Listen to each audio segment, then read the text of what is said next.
नमस्कार साथियों, आपका आरजे चांदा एकेडमी पर स्वागत है साथियों। जैसा कि साथियों मैंने पिछले वीडियो में बताया था कि हम अब भारतीय अर्थशास्त्र सब्जेक्ट को स्टार्ट करने जा रहे हैं। तो दोस्तों आज से मैं आपके लिए इंडियन इकोनॉमिक्स की क्लासेस रेगुलरली स्टार्ट कर रहा हूं। डे बाय डे यानी दिन प्रतिदिन आपके लिए एक वीडियो कम से कम मैं अपलोड करता रहूँगा। तो मेरा टारगेट है कि इकोनॉमिक्स को मैं आपके सामने 30 जून तक कंप्लीट कर सकूं। दोस्तों निश्चित रूप से मैं 30 जून तक पूर्ण कर दूंगा, उसके पश्चात आप मेरे से इसकी पीडीएफ ले सकते हो। तो दोस्तों आज स्टार्ट करते हैं इकोनॉमिक्स के बारे में। देखिए साथियों, आपको पता है मैंने बता दिया था कि 25 क्वेश्चन आएंगे, 75 नंबर का मैटर होगा, जिसमें से राजस्थान से सिर्फ मैक्सिमम 3 से लेकर 5 क्वेश्चन आएंगे। हालांकि इसका ज़्यादा इंडियन इकोनॉमिक्स की अपेक्षा राजस्थान इकोनॉमिक्स का ज़्यादा वेटेज नहीं है, फिर भी एग्जाम के अंतर्गत एक एक क्वेश्चन कॉम्पिटिटर को पीछे छोड़ने के लिए इम्पोर्टेंट होता है साथियों। एंड एक क्वेश्चन एक नंबर आपको हजारों विद्यार्थियों से पीछे कर देगा। तो आपको बिल्कुल भी इग्नोर नहीं करना है कि राजस्थान की इकोनॉमिक्स को हल्के में ला लें। यानी आपको 4-5 क्वेश्चंस आएंगे, उनको भी आपको अच्छी तरह से उनकी प्रिपरेशन करनी है साथियों। तो साथियों आज हम राजस्थान के बारे में अध्ययन करेंगे, यानी economic of Rajasthan, basic feature, development and prospect of agriculture, industry and tourism. तो साथियों आज हम अध्ययन करेंगे राजस्थान के बेसिक फीचर्स के बारे में। अगले वीडियो में डेवलपमेंट, प्रोस्पेक्ट ऑफ एग्रीकल्चर के बारे में करेंगे, फिर उद्योग और फिर पर्यटन के बारे में अध्ययन करेंगे। तो दोस्तों वीडियो शुरू करने से पहले आप चैनल पर नए हैं तो चैनल को सब्सक्राइब करें, वीडियो को लाइक करें और शेयर अवश्य करें। देखिए साथियों, जो मैं आपकी क्लास ले रहा हूँ वो एग्जाम के सिलेबस के हिसाब से पूर्ण रूप से पढ़ाऊंगा आपको मैं। एक भी क्वेश्चन नहीं छोड़ूंगा, एक भी टॉपिक नहीं छोड़ा जाएगा। और जो डेटा बेस्ड क्वेश्चन आएंगे उनका मैं आपको आपका ये करंट ईयर है 23-24 वित्तीय वर्ष और आर्थिक समीक्षा 22-23 है, उसके हिसाब से पढ़ाऊंगा। यानी लेटेस्ट आंकड़ों, लेटेस्ट योजनाओं सहित पढ़ाएंगे आपको। यानी अदर बुक्स की आपको किसी भी प्रकार की आवश्यकता नहीं होगी।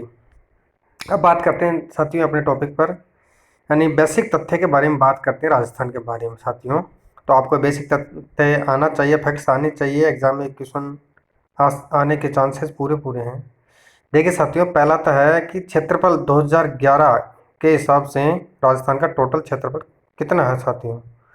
तो साथियों राजस्थान का क्षेत्रफल 3,42,269 वर्ग किमी है। आप सभी को मालूम होगा इस चीज़ का, तो नहीं मालूम है तो कोई बात नहीं, दोबारा देख लीजिएगा।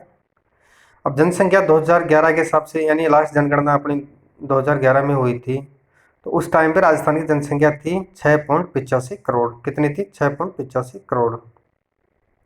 दशकीय वृद्धि दर थी अपनी 21.3%। जनसंख्या घनत्व कितना था? जनसंख्या घनत्व का मतलब होता है कि 1 किलोमीटर वर्ग क्षेत्र में कितनी जनसंख्या निवास करती है, यानी 200 वर्ग किमी जनसंख्या थी।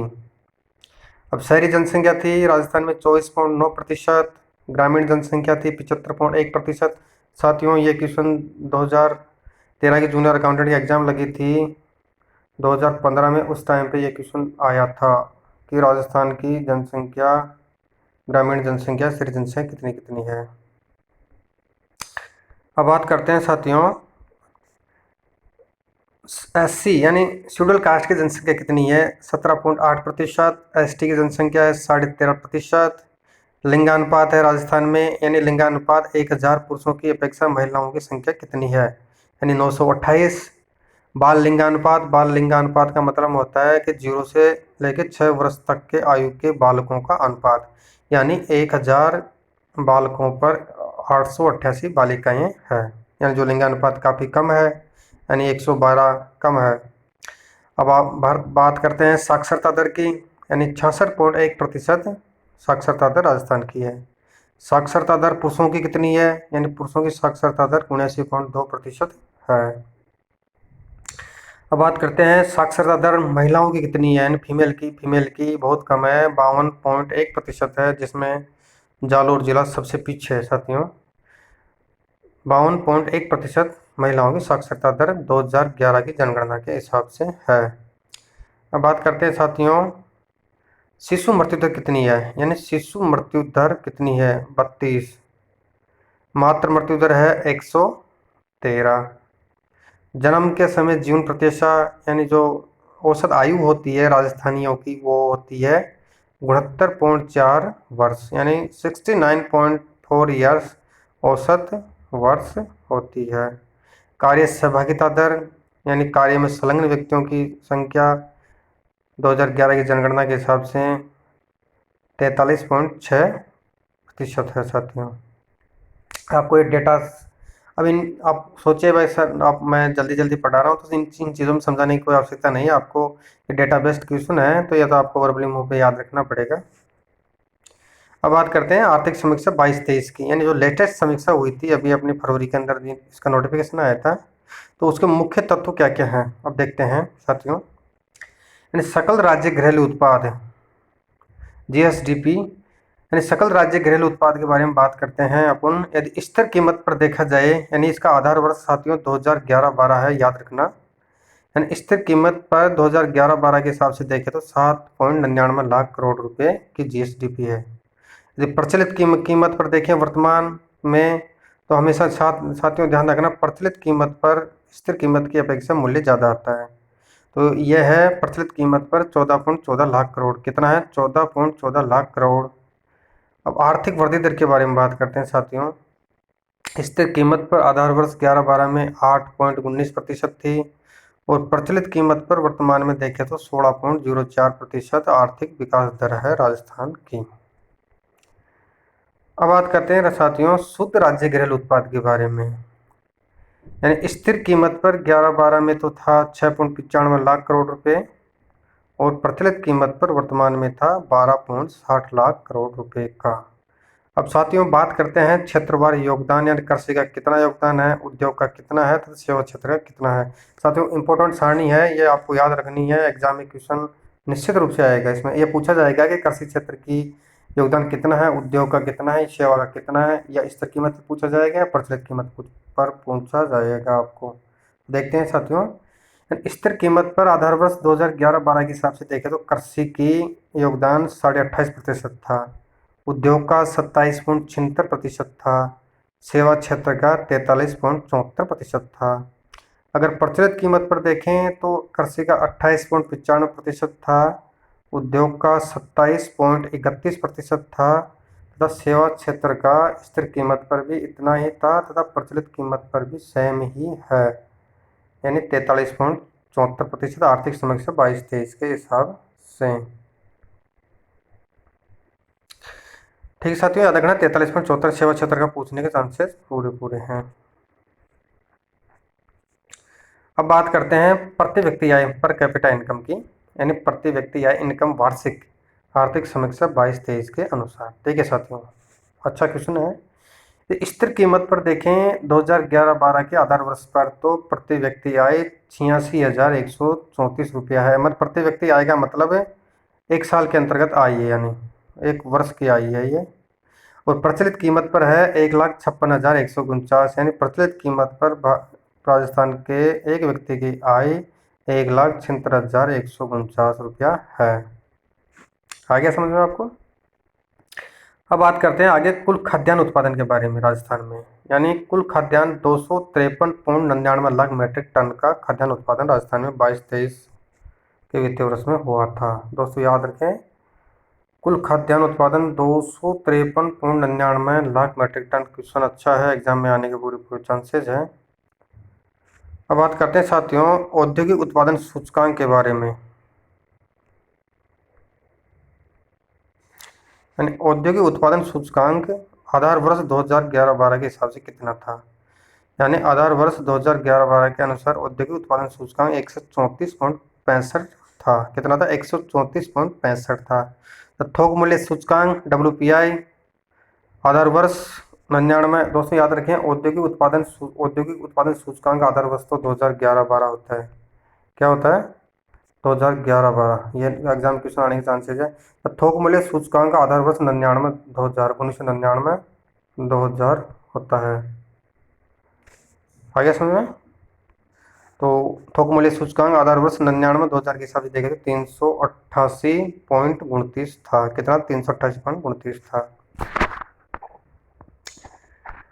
अब बात करते हैं साथियों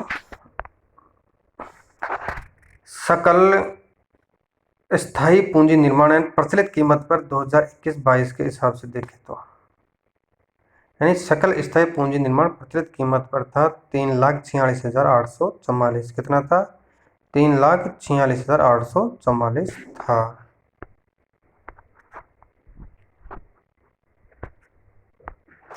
अब बात करते हैं महत्वपूर्ण बिंदुओं की, यानी महत्वपूर्ण फैक्ट्स की बात करते हैं। जीएसडीपी क्या होता है ये देखते हैं पहले। सकल राज्य घरेलू उत्पाद, ग्रोस स्टेट डोमेस्टिक प्रोडक्ट। आपको फुल फॉर्म पूछिए तो ध्यान रखना है।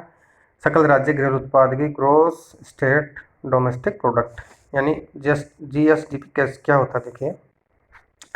राज्य अर्थव्यवस्था के अंतर्गत एक वित्त वर्ष में निवासियों द्वारा, यानी एक वित्त वर्ष यानी 1 अप्रैल से लेकर 31 मार्च तक, यानी राज्य अर्थव्यवस्था के अंतर्गत एक वित्त वर्ष में निवासियों द्वारा उत्पादित अंतिम वस्तु तथा सेवा के मौद्रिक मूल्य को सकल राज्य घरेलू उत्पाद कहते हैं। एग्जाम में क्वेश्चन आ सकता है, तो यानी कहने का तात्पर्य यह है कि एक वित्त वर्ष में जो अपने निवासी है उनके द्वारा उत्पादित अंतिम वस्तु तथा सेवाओं के मौद्रिक मूल्य को सकल राज्य घरेलू उत्पाद कहते हैं। जीएसडीपी में दोहरी गणना से बचने के लिए, यानी जीएसडीपी में दोहरी गणना से बचने के लिए अंतिम वस्तु तथा सेवाओं को शामिल किया जाता है, मध्यवर्ती वस्तु एवं सेवाओं को शामिल नहीं किया जाता है। दोस्तों याद रखें, यानी दोहरी गणना से बचने के लिए अंतिम वस्तु तथा सेवाओं को शामिल किया जाता है, लेकिन मध्यवर्ती वस्तु एवं सेवाओं को इसमें शामिल नहीं किया जाता है। ये एग्जाम में क्वेश्चन पूछा जा सकता है कि जीएसडीपी में दोहरी गणना से बचने के लिए क्या उपाय किए जाते हैं। अब बात करते हैं सकल राज्य घरेलू उत्पाद जीएसडीपी की गणना दो आधार पर की जाती है। दोस्तों जीएसडीपी की गणना दो बेसिस पर की जाती है। पहला तो होता है स्थिर कीमत पर होता है और अगला होता है प्रचलित कीमत पर। यानी स्थिर कीमत का आधार वर्ष होता है 2011-12 और प्रचलित कीमत जो वर्तमान में होती है वो होती है। अब ये नोट है इसका, इम्पोर्टेंट बात का है, यानी प्रचलित कीमतों पर जीएसडीपी वास्तविक आर्थिक विकास को प्रकट नहीं करता। यानी प्रचलित कीमतों पर जीएसडीपी वास्तविक आर्थिक विकास को प्रकट नहीं करता है, क्योंकि इसमें वस्तु तथा सेवाओं की मात्रा तथा मूल्य में परिवर्तन का प्रभाव शामिल होता है। ठीक है साथियों, अखिल भारतीय सकल घरेलू उत्पाद में राजस्थान के सकल राज्य घरेलू उत्पाद का योगदान या अब्लिक अंश लगभग 5% है। यानी भारत की अर्थव्यवस्था के अंतर्गत सकल घरेलू उत्पाद के अंतर्गत राजस्थान का योगदान या हिस्सा कितना है?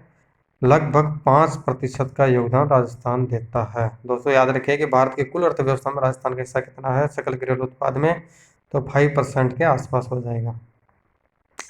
अब बात करते हैं शुद्ध राज्य घरेलू उत्पाद, यानी ये शुद्ध राज्य घरेलू उत्पाद होता है वो एक्चुअल मूल्य होता है और वो जो ग्रोस होता है उसमें डेप्रिसिएशन नहीं घटाया जाता है। अब बात करते हैं एनएसडीपी की। देखिए सकल घरेलू उत्पाद समंकों में से स्थायी पूंजीगत उपभोग को घटाकर शुद्ध राज्य घरेलू उत्पाद का अनुमान प्राप्त किया जाता है। स्थायी पूंजी उपभोग जैसे मूल्यह्रास यानी डेप्रिसिएशन से तात्पर्य उत्पादन की प्रक्रिया में प्रयुक्त की जाने वाली परिसंपत्तियों जैसे भवन, मशीन, औजार एक्सेट्रा के मूल्य में गिरावट से है। यानी कहने का तात्पर्य है कि जो अपन उत्पादन के लिए जो मशीनरी, भवन, औजारों का उपयोग करते हैं, तो स्वाभाविक है कि मशीन का मूल्य में गिरावट होती है, मशीन की घिसाई होती है, मशीन चलती है, मशीन के पुर्जे खराब होते हैं तो उसमें स्वाभाविक ह्रास लगता है, डेप्रिसिएशन लगता है, तो उन मूल्यों को घटाया जाता है, फिर उनका वास्तविक मूल्य याद किया जाता है। यानी शुद्ध राज्य घरेलू उत्पाद एनएसडीपी कैसे निकालेंगे साथियों? एनएसडीपी निकालने का सूत्र है कि सकल राज्य घरेलू उत्पाद माइनस डेप्रिसिएशन, यानी मूल्यह्रास को माइनस कर देंगे साथियों। अब बात करते हैं साथियों आगे सकल राज्य मूल्य संवर्धन यानी ग्रोस स्टेट वैल्यू एडेड यानी जीएसवीए क्या होता है देखते हैं। सकल राज्य मूल्य संवर्धन जीएसवीए का उपयोग क्षेत्रवार उत्पादन तथा वृद्धि दर का पता लगाने के लिए किया जाता है। एग्जाम में पूछ ले आपको कि जीएसवीए का उपयोग क्यों किया जाता है, तो जीएसवीए का उपयोग क्षेत्रवार उत्पादन तथा वृद्धि दर का पता लगाने के लिए किया जाता है साथियों। जीएसवीए अर्थव्यवस्था में आपूर्ति पक्ष से होने वाली आर्थिक गतिविधियों को दर्शाता है। यानी जीएसवीए अर्थव्यवस्था में आपूर्ति पक्ष से होने वाली आर्थिक एक्टिविटीज को एक्सप्लेन करता है। जीएसडीपी में से कर तथा सब्सिडी के प्रभाव को हटाने के बाद जीएसडीपी प्राप्त होता है। यानी जीएसडीपी में से कर दें, यानी जो टैक्स होता है तो सब्सिडी होती है कि उसको हटाने के पश्चात जीएसडीपी प्राप्त होता है, यह सूत्र होता है इसका। अब आते हैं पर कैपिटा इनकम की, यानी प्रति व्यक्ति आय कैसे निकाली जाती है साथियों। देखिए, प्रति व्यक्ति आय की गणना शुद्ध राज्य घरेलू उत्पाद यानी एनएसडीपी को राज्य की मध्य वर्षीय कुल जनसंख्या में से विभाजित कर प्राप्त किया जाता है। इन प्रति व्यक्ति आय का सूत्र है साथियों, शुद्ध राज्य घरेलू उत्पाद और राज्य की कुल जनसंख्या, यानी एनएसडीपी अपॉन राज्य जनसंख्या मतलब पॉपुलेशन। यानी माना कि कुल सकल घरेलू उत्पाद मान के चलो कि अपना 50 लाख है, जनसंख्या उदाहरण के तौर पर 1 लाख है, तो प्रति व्यक्ति आय कितनी हो जाएगी, 50 रुपये। कितनी हो जाएगी, इस तरीके से इस सूत्र के माध्यम से निकाला जाता है साथियों। और अगले बात करते हैं अपन सकल स्थायी पूंजी निर्माण की, यानी ग्रोस फिक्स्ड कैपिटल फॉर्मेशन, यानी सकल स्थायी पूंजी निर्माण किस तरीके से होता है साथियों। देखो, सकल स्थायी पूंजी निर्माण सरकारी एवं निजी क्षेत्र में स्थायी परिसंपत्ति पर किए जाने वाले शुद्ध पूंजी व्यय का एक आकलन है। यानी सकल स्थायी पूंजी निर्माण सरकारी एवं निजी प्राइवेट सेक्टर में जो स्थायी परिसंपत्ति पर किए जाने वाले शुद्ध पूंजी व्यय का एक आकलन होता है। स्थायी परिसंपत्तियों से तात्पर्य 1 वर्ष से अधिक अवधि के लिए सृजित परिसंपत्तियों से हैं, जिसे कुल परिसंपत्तियों में से निस्तारित परिसंपत्तियों को घटाकर प्राप्त किया जा सकता है। यानी स्थायी संपत्तियां होती है जिनका जीवन काल 1 वर्ष से अधिक होता है, यानी दीर्घकालीन अवधि के लिए वे व्यापार में इंस्टॉल्ड की जाती है। अब बात करते हैं साथियों आगे, सकल स्थायी पूंजी निर्माण में निजी क्षेत्र की भागीदारी सार्वजनिक क्षेत्र से अधिक है। देखिए साथियों, यानी याद रखें कि सकल स्थायी पूंजी निर्माण में निजी क्षेत्र की भागीदारी, जो प्राइवेट सेक्टर की कंपनीज है या उद्योग धंधे हैं, उनकी भागीदारी सार्वजनिक क्षेत्र से अधिक है, क्योंकि प्राइवेट कंपनीज बहुत ज़्यादा मात्रा में है अदर देन गवर्नमेंट कंपनीज की या सार्वजनिक कंपनी की। लेकिन निजी क्षेत्र के अंतर्गत तो 76.19% भागीदारी है और सार्वजनिक क्षेत्र में मात्र 23.81% की भागीदारी है। अगला है सकल स्थायी पूंजी निर्माण में सर्वाधिक हिस्सेदारी निर्माण क्षेत्र की है। एग्जाम में क्वेश्चन पूछ लिया आपको कि सकल स्थायी पूंजी निर्माण सर्वाधिक हिस्सेदारी किस क्षेत्र की है, तो पूंजी निर्माण में सर्वाधिक हिस्सेदारी निर्माण क्षेत्र यानी कंस्ट्रक्शन क्षेत्र की है साथियों।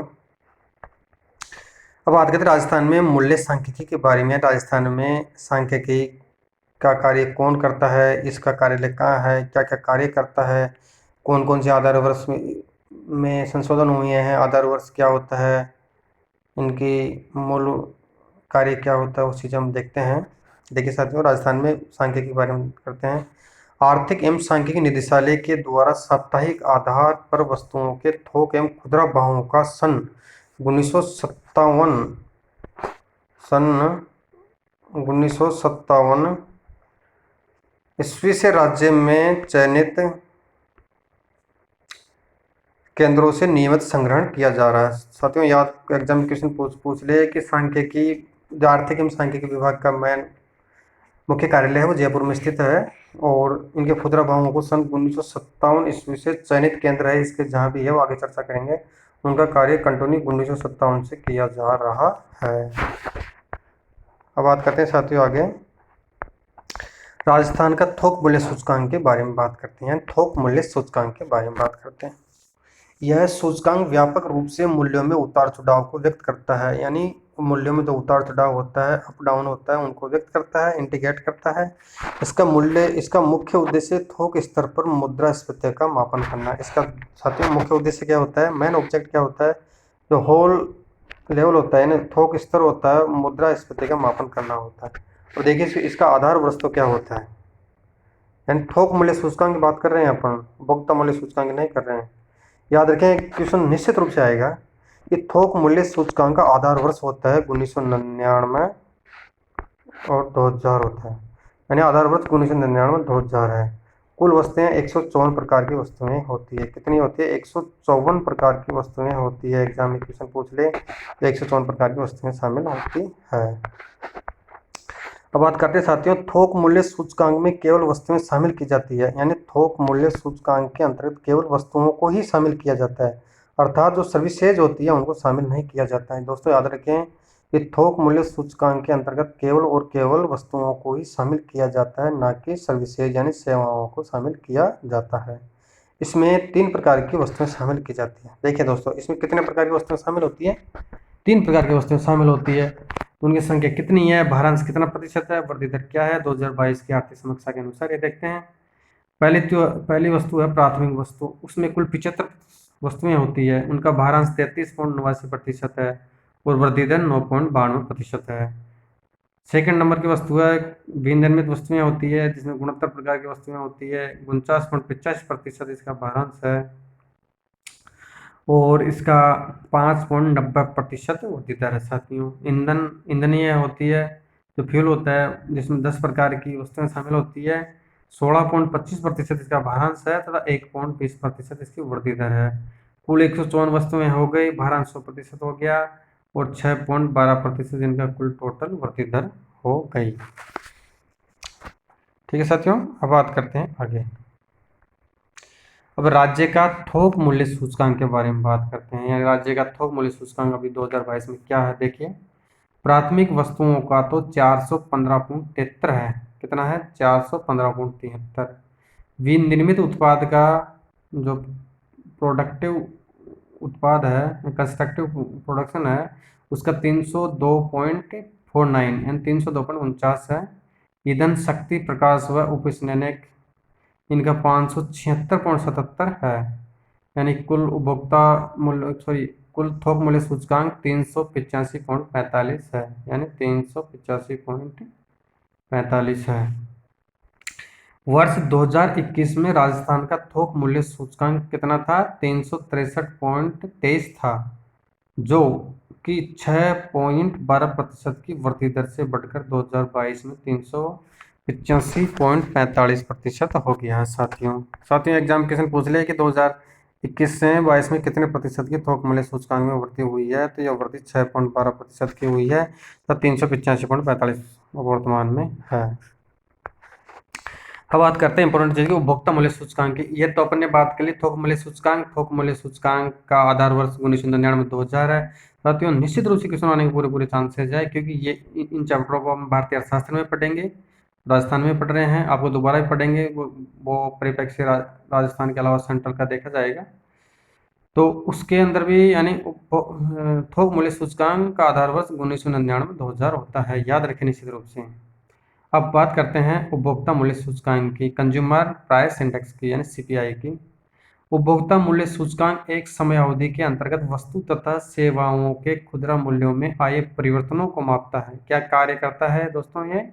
उपभोक्ता मूल्य सूचकांक एक निश्चित अवधि यानी वित्तीय वर्ष के अंतर्गत एक वस्तु तथा सेवाओं, इसमें दोस्तों उपभोक्ता मूल्य सूचकांक में तो केवल वस्तुएं शामिल होती है, लेकिन थोक मूल्य सूचकांक में तो केवल वस्तुएं शामिल होती थी, लेकिन उपभोक्ता मूल्य सूचकांक के अंतर्गत वस्तु तथा सेवाओं के खुदरा मूल्यों को भी शामिल किया जाता है। अब बात करते हैं, यह सूचकांक प्रति माह जारी किया जाता है। दोस्तों याद रखें कि सीपीआई सूचकांक प्रति माह यानी हर माह जारी किया जाता है। सीपीआई को निम्न 4 श्रेणियों में जारी किया जाता है। देखिए 4 श्रेणी कौन कौन सी है, कौन जारी करता है, इनका आधार वर्ष क्या देखते हैं साथियों। औद्योगिक श्रमिकों यानी जो औद्योगिक श्रमिक होते हैं उद्योग में काम करने वाले श्रमिक, उनका आधार वर्ष तो है 16। याद रखें दोस्तों, इस औद्योगिक श्रमिकों का आधार वर्ष 2016 है होता है, तो इसको जारी करता है श्रम ब्यूरो शिमला। ये पिछली बार क्वेश्चन आया था आपके श्रम ब्यूरो शिमला वाला 2016 में एग्जाम में इकोनॉमिक्स में। अब बात करते हैं कृषि श्रमिकों हेतु, यानी कृषि श्रमिकों हेतु आधार वर्ष 86-87 होता है। यानी कृषि श्रमिकों के सूचकांक के लिए आधार वर्ष 86-87 होता है, जारी करता है श्रम ब्यूरो शिमला द्वारा। ग्रामीण श्रमिकों हेतु 86-87 आधार वर्ष होता है, श्रम ब्यूरो शिमला जारी करता है। तथा ग्रामीण शहरी एवं संयुक्त हेतु यानी ज्वाइंट रूप से देखा जाए तो इनका आधार वर्ष 2012 है। तथा राष्ट्रीय सांख्यिकी कार्यालय यानी NSO नेशनल स्टैटिस्टिक्स ऑफिस यानी NSO द्वारा जारी किया जाता है। अब बात करते हैं औद्योगिक श्रमिकों के लिए उपभोक्ता मूल्य सूचकांक की, सीपीआई इंडस्ट्रियल वर्करों की बात करते हैं। यह सूचकांक औसत औद्योगिक मजदूर परिवार द्वारा उपभोग की जा रही वस्तुओं एवं सेवाओं के खुदरा मूल्यों में होने वाले सामयिक परिवर्तनों को मापने का महत्वपूर्ण कारक है। यानी जो सामयिक परिवर्तन होते हैं मूल्यों में, उनको मापने का महत्वपूर्ण कारक होता है वस्तुओं या सेवाओं में। यह सूचकांक मुख्य रूप से सार्वजनिक और निजी दोनों क्षेत्रों में कर्मचारियों के लिए महंगाई भत्ते के निर्धारण के लिए उपयोग किया जाता है। सातवां इंपॉर्टेंट क्वेश्चन है, यानी यह सूचकांक क्या काम आता है, यानी यह सूचकांक मुख्य रूप से सार्वजनिक और निजी क्षेत्र के कर्मचारियों के लिए महंगाई भत्ते के निर्धारण के लिए उपयोग किया जाता है। यानी जो महंगाई भत्ता निकाला जाता है, महंगाई भत्ते की घोषणा साल में 2 बार होती है, यानी साल में 2 बार होती है। फर्स्ट एक तो जनवरी माह में होती है, एक जुलाई माह में होती है। यानी घोषणा तो 1-2 महीने लेट हो जाती है, लेकिन इनको लागू 1 जुलाई से तथा 1 जनवरी से किया जाता है। अब बात करते हैं, इसका आधार वर्ष होता है साथियों 2016। क्या होता है? 2016। जारीकर्ता श्रम ब्यूरो शिमला द्वारा जारी होता है। प्रतिमाह जारी किया जाता है सितंबर 2020, यानी सितंबर 2020 से CPI IW की नई श्रृंखला में श्रम ब्यूरो शिमला द्वारा आधार वर्ष 16 के अनुसार वर्ष 16 के अनुसार अलवर भीलवाड़ा, यानी दोस्तों याद रखना इंपॉर्टेंट क्वेश्चन है, यानी वर्ष 2016 के अनुसार अलवर भीलवाड़ा जयपुर केंद्र से आंकड़े लिए जाते हैं। यानी अलवर से, भीलवाड़ा से और जयपुर केंद्र से आंकड़े प्राप्त किए जाते हैं, याद रखें। यानी पहले से चेंज हो गया मामला। अब देखते हैं पुरानी श्रृंखला, तो यानी सितंबर